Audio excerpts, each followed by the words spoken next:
Mainit at viral sa social media na pinag-uusapan na tila tinalo ng mga kababaihan ang mga kalalakihan sa pagbisita at panonood sa mga adult websites platforms.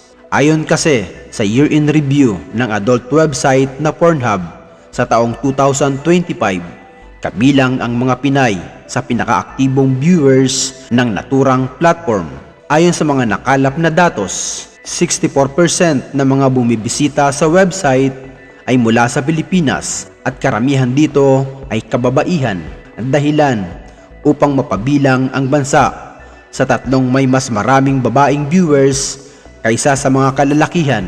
Nananatili pa rin ang Pilipinas sa ikatlong pwesto sa buong mundo sa site traffic na ito na may average na 10 minutes at 53 seconds ang pananatili sa site na ito, habang halos kalahati ng audience, 49%, ay nasa edad 18 years old hanggang 24 years old at karagdagang pang 29% ay mula 25 years old hanggang 34 years old.